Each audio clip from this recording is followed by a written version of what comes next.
Hi everyone, and welcome all to the Bank of England's Money Matters series, where we have been hosting finance influencers to explore different topics to do with money.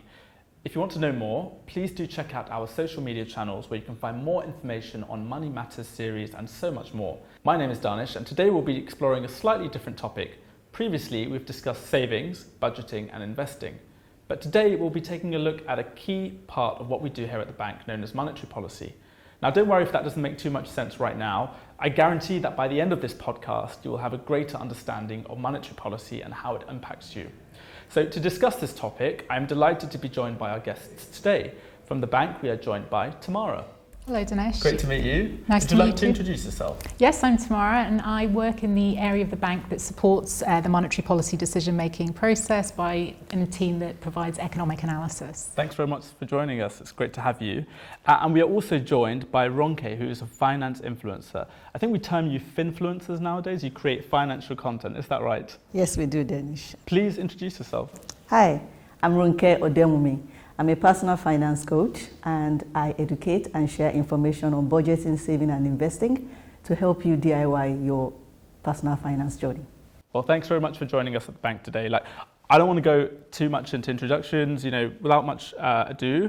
Let's just get straight into it. So I want to start with the basics first, Tamara. What is monetary policy? It sounds like a really big term, a big word, but what is it and why does it matter to everyday people? Monetary policy is the process by which we try and keep price inflation relatively low and stable, which you can also think of as keeping the value of money stable, hence monetary policy. We care about doing this so that people, households and business can rely on low and stable inflation, which keeps the economy as a whole more stable, and then people can make decisions with greater confidence.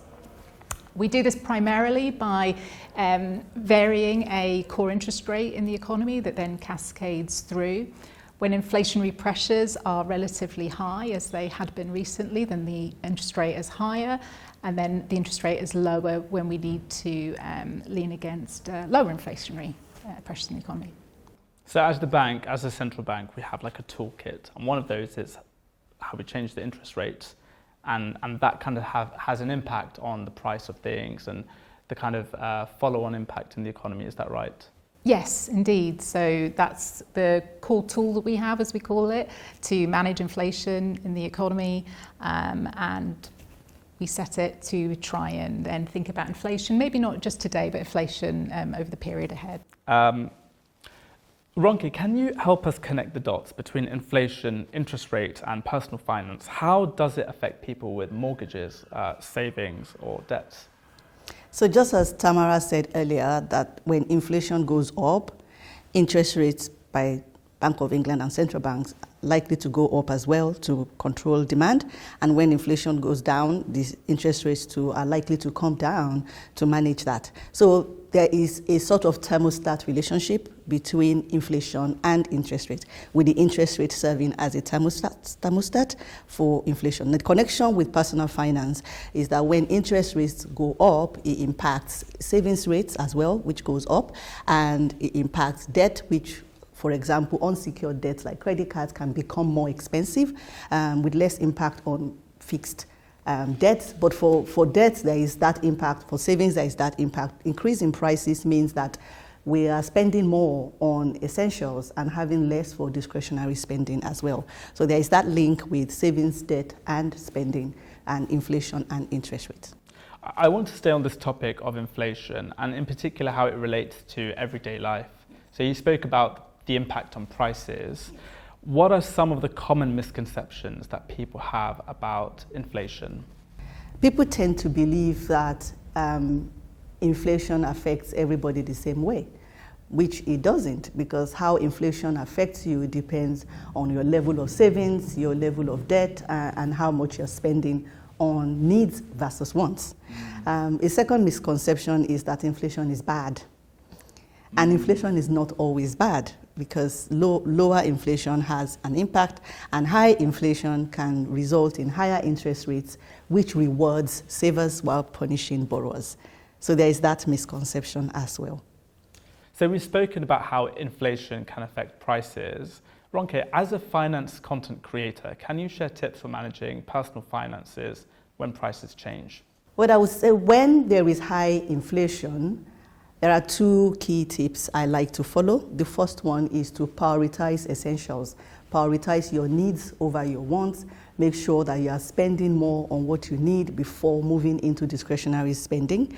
And the second tip is to shop smart. It's a good time to compare prices and shop across suppliers. Loyalty is costly when inflation is high. Great. Now, Tamara, I want to go into a bit more detail about interest rates and decisions around interest rates. I want to take a look behind the curtain. So what kind of data and trends does the Bank of England analyse before voting on interest rate changes?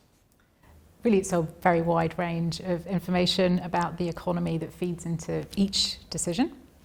We need to start looking at the latest developments in the economy and economic activity, so thinking about spending and production that's happening in the economy now. And we also pay a lot of attention to, for example, employment, wages and the job market. Of course, we also then directly follow prices and inflation themselves very closely. But we don't just look domestically, we're also looking at what's going on in the international economy, because that will have an effect on us as well in the UK, and paying attention to what's happening in financial markets, because how they price different kinds of risks and assets also has an implication for what's going on. Well, that's kind of data-driven information, but we don't just look at official data as well. Actually, we also pay a lot of attention to surveys of households and businesses, and also in particular at the bank, we have this network of agents up and down the country that are talking to businesses and hearing directly from them about what's going on. So we have to bring that all together. That's really interesting. So what about the kind of forward-looking aspect of monetary policy? Yes, that's very important. So it isn't just about what's happening today, because the monetary policy decisions actually will take time to have their implications. So we need to think about where the economy is heading and the outlook. And actually that's the main thing that decision makers are trying to form their view of. We provide information on that through various kinds of forecast projections. Some surveys provide forward-looking information as well. So that also gets brought together. And really just briefly, I want you to touch on the process. You mentioned the committee. What committee is this? Who's on it? What does it look like? And what kind of points are raised? So the actual interest rate decisions are made by the Monetary Policy Committee, which is chaired by the Governor of the Bank of England. That committee has a mixture of members who are senior Bank of England officials on it, but also some independent members who come and bring an external perspective to that decision as well. And they meet 8 times a year to make this decision. In the run-up to their decision, we'll start as staff at the Bank of England by providing them updates on what's going on in the economy and that outlook for inflation that I just talked about. And then they'll talk to us about what we've presented to them, and there's an interaction between us and those decision makers, and also then discussions amongst themselves as they then come to that decision point. Once they've come to their decision, they not only need to make a decision internally, they're going to need to communicate that decision externally, which is a really important part of the process. And so we also colleagues work with them to think about the best way to explain the decision that they've made, so that people outside can follow our thinking. I find it really interesting that although it's a bank committee and a bank body that decides, it's made up of internal and external members. So just kind of taking a step back and looking at the domestic decision to increase interest rates, there's also the kind of global outlook. So I want to ask you a bit about global events and how global events or political shifts influence the bank's decision on interest rates.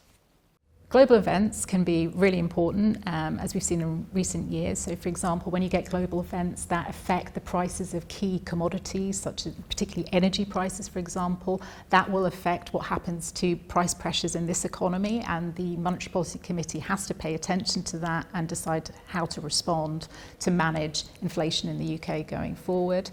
And like I say, we've seen some of that in recent years. Absolutely. Now, Ronke, when interest rates go up or down, what should people be thinking about in terms of mortgages, credit cards or savings accounts? Well, I think people should be thinking about their mortgages and asking themselves, do I need to refinance to get a better deal? Do I need to pay off my credit cards because this is now an expensive debt? do I need to get my savings to work harder for me? Because now that the interests are higher, maybe I can get a better deal. That's the real world impact, isn't it? That's kind of how it translates to the average person on the street, to the everyday person on the street. So I want to ask both of you a question, and this is about how interest rates affect us all. So how do interest rates and the changes to them ripple through the economy, from businesses to households? Yes, well, building on what Ronke said earlier, the interest rate decisions that we make will cascade into the interest rates that borrowers and savers face in the economy, households and businesses.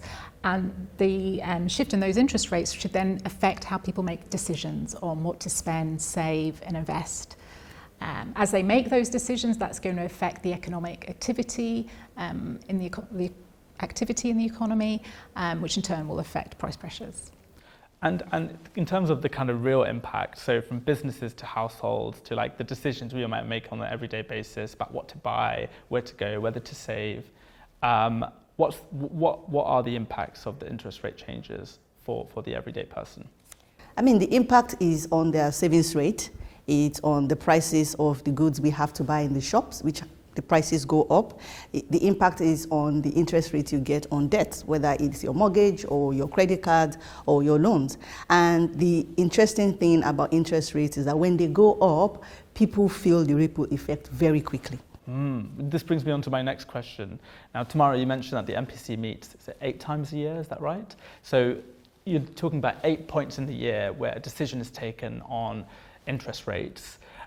How does that impact the consumer? What is the lag time between a rate change and its impact on inflation or consumer behaviour? Well, because there's a number of things that happen after an interest rate changes. Some of those things will be felt relatively quickly. How they affect an individual might vary according to what their own setup of debt and saving and spending is. But overall, we think the full effect takes actually about 1.5 to 2 years to come through on inflation typically. That's quite a long time. I was expecting it almost to be immediate or within weeks, but it takes a much longer time. Is that right? Yes, exactly. And that goes back to thinking about having quite a forward-looking approach when we're making the decisions as to where the economy is headed rather than just about where it is today. That's really interesting. So if you're listening and wondering how this affects your wallet, Ronke, what's one thing you'd advise people to check today? Their savings rate. How hard is your savings working for you? Because if inflation goes up and the Bank of England responds with a higher interest rate, your bank can potentially give you a higher savings rate as well. So that's what you need to be checking. Is my savings working hard enough for me?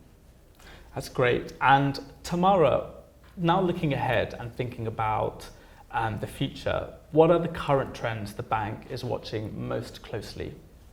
Well, over the last year, the Monetary Policy Committee has been gradually cutting interest rates as inflation rates have come down a long way from where they were a few years ago. But not all the price pressure has gone away yet. So we're watching prices really closely, and particularly prices which have still been rising relatively faster, like food prices and some services. We also know that what happens to wage growth and the job market in general is going to be really important for inflation in the year and year plus ahead. We have seen some cooling in job vacancies, for example, recently, and so we're watching how demand for employees evolves and how that will affect wage costs going forward and price pressures more generally. But all these things depend on the wider economic picture too. And final thoughts from you, Ronke. What's your top tip for staying financially resilient in uncertain economic times? Thank you, Danish. My top tip is to build flexibility into your financial planning. Build flexibility into your money, into your savings, pay down your debts, and look to invest safely when inflation is high. Well, thanks very much, both. I've certainly learned loads about monetary policy here at the bank and the processes that we have to look at monetary policy, and also what you could do about it on a day-to-day basis. Thanks all for joining us on today's segment of the Money Matters series. If you have any questions, comments, please post them on our social media channels, like, subscribe, and share the link with your friends and family. And please join us next time for more information on Money Matters.